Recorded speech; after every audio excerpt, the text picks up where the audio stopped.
সালমান মুক্তাদিরের ফ্যানেরা মানে মারতে আসবে, বাট সালমান মুক্তাদির যে লাইফের সবচেয়ে বিগেস্ট ভুলটা করছে এটা কেউ ডিনাই করতে পারবে না। I use to be his fan, but after seeing উনি কিসের পক্ষে স্ট্যান্ড নিচ্ছে এটা দেখার পরে I am not his fan anymore. Okay, তো সালমান মুক্তাদির জিনিসটা হচ্ছে রিসেন্টলি আমরা যেটা জানি যে 11 বছরের একটা বাচ্চা হয়েছে অ্যান্ড বাচ্চা প্রেগনেন্ট হয়ে গেছে, অ্যান্ড এটা কে করছে এটা আমরা সবাই জানি।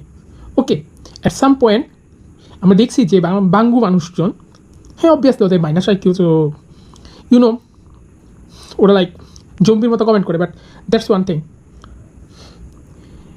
এতদিন মানে একটা ঘটনার পরে যেই মানে পার্সনটা করছে, আমি হুজুর বলতেছি না, আলাদা করে আমি একটা পার্সন বলতেছি, তো যে পার্সন ঘটনাটা ঘটাইছে উনি সো অনলাইনে এসে বলতেছে যে উনি ডিএনএ টেস্টের দাবি করতেছে, উনি বলতেছে যে উনি এটা করে নাই, উনি বাচ্চার বাবা না।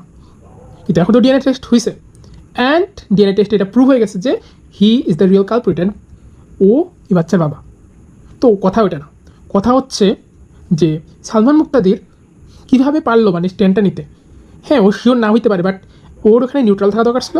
হ্যাঁ ও না চাইলেও বাচ্চা পক্ষ নাও নিতে পারে, ও এখন বলতে পারে যে না আমি তো জানতাম না, আমি তো কইনি, বা আমি তো শিওর ছিলাম না। বাট আপনি শিওর না থাকলে কি কেন আপনি স্ট্যান্ড নেবেন? অ্যান্ড আপনি ব্লাইন্ডলি স্ট্যান্ড নিচ্ছেন, অলসো ফ্যামিলির উপর একটা ট্রমা তৈরি করছেন, ফ্যামিলিকে আপনি হিউমিলেট করেছেন। অলসো যে ডাক্তার যিনি আছে যে এই পুরো ঘটনাটা মানুষের সামনে নিয়ে আসছিল, ওনাকে আপনি একটা এমন সিচুয়েশনে ফেলছেন যেটা কারণে ওনার লাইফে অনেক প্রবলেম ক্রিয়েট হয়েছে, ওনার লাইফ অলমোস্ট রুইন হয়ে গেছে। তো আপনি এটার জন্য ব্লেম দেবেন। অ্যান্ড সবচেয়ে ফানিয়েস্ট পার্ট কি, এত কিছু পরে সালমান মুক্তাদি স্টিল লাইক সাইলেন্ট, উনি এটা নিয়ে কোনো মানে স্ট্যান্ড নিচ্ছেন না, উনি ওনার ফল্ট যে একটা হয়েছে বা উনি যে একটা ভুল করছে ওটা কিন্তু অ্যাডমিট করতেছেন না। তো এরপরে তো মানে জিনিসটা নর্মাল থাকে না। I use to respect him A lot, but আপনার এই কাছে পরে রেসপেক্ট পুরোপুরি চলে গেছে। Like he just prove that he is currently the one of the worst human being ever possible. তো সালমান মুক্তাদি আপনি যদি স্টিল আপনার ভিতরে লাইক হিউম্যানিটি থেকে থাকে, আপনি অ্যাপোলোজাইজ করবেন, আপনি আপনার জন্য দুঃখ প্রকাশ করবেন, আপনার জন্য অ্যাপোলজি করবেন। অ্যান্ড অলসো বাংলাদেশের মানুষের আইকিউ দেখলে মনে হয় যে দেশে আমি থাকবো না ভাই।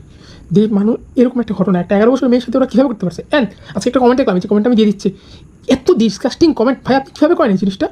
শি ইজ লিটারালি এলিফ্যান্ট, 15-16 না, লাইক লিটারালি এলিফ্যান্ট, একটা বাচ্চা মেয়ের সাথে যখন এই ঘটনা ঘটে, এরপরে আপনি যদি এই টাইপের কমেন্ট করেন, তো একটা নর্মাল মানুষ যদি এই কাজটা করতো, আপনি অবভিয়াসলি জাস্টিস চাইতেন, বিচার চাইতেন, বাট একটা পার্টিকুলার একটা শ্রেণীর জন্য, একটা পার্টিকুলার শ্রেণীর জন্য বা ওদের বেলায় কেন আলাদা হবে জিনিসটা? হ্যাঁ আপনারা ডিফেন্ড করতে পারেন, আপনাদের অনেক কিছু লাগতে পারে, বাট জিনিসটা হচ্ছে কি, বাংলাদেশের মানুষ অনেক বায়াস, বাংলাদেশের মানুষ ট্রুথ অ্যাকসেপ্ট করতে পারে না। বাংলাদেশের মানুষ অনলি ওটা অ্যাকসেপ্ট করে যখন যতদিন বা যতক্ষণ ওটা ওদের ফেভারে থাকে।